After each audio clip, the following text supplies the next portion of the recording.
how much does last year and how much you play getting to the playoffs really prepare you for this year? And however long Jonathan is out, how'd that experience last year might benefit you?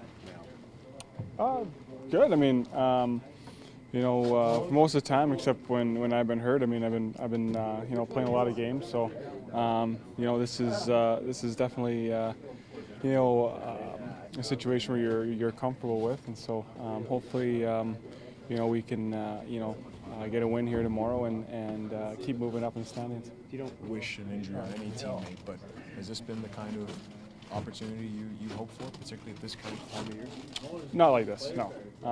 Not from a teammate's injury, and Bernie's been playing really well. So, no, I mean, absolutely not. I mean, hope he gets back quick and heals up, to the best he can, and he can be back helping his team, and we can be both do what we can for this team. I mean, you take an opportunity anyway, it'll come, but definitely not this way. Carlisle was saying yesterday that you looked at some of your rebounds and thought about maybe making a change in the game. Do you ever worry about what your leash is with your coach? You try not to. I mean, you just try and stay in there and focus on what you need to do to keep your team in it. And he has his ideas and reasons and whatnot for why he pulls the guy, but I try not to worry about that. I just try and focus on stopping the puck. What are differences for you mentally in games where you have an established rhythm versus games where you're battling in there? Happens for everybody. Yeah. I mean, every game's different, and sometimes you have to battle and kind of grind it out the whole game, and other times it comes easy and seems the pucks just hit you and stick to you. So you got to find a way to be successful in different circumstances like that. With only 13 games left, I think it's 13, I would assume that everything intensifies.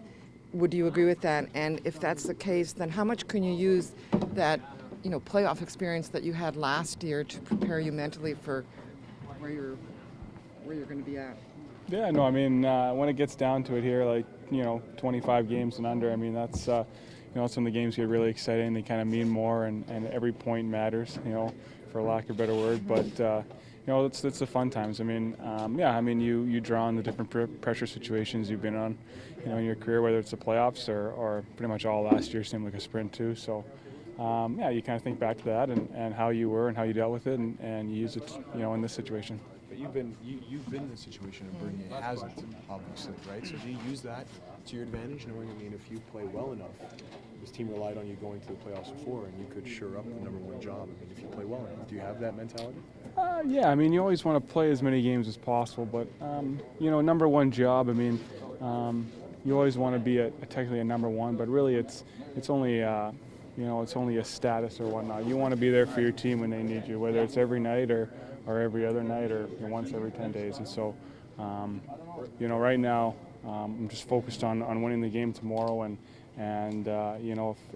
if I do something next couple days or however long Bernie's out to impress people, then that's great. But right now it's a process, and I'm just trying to get better.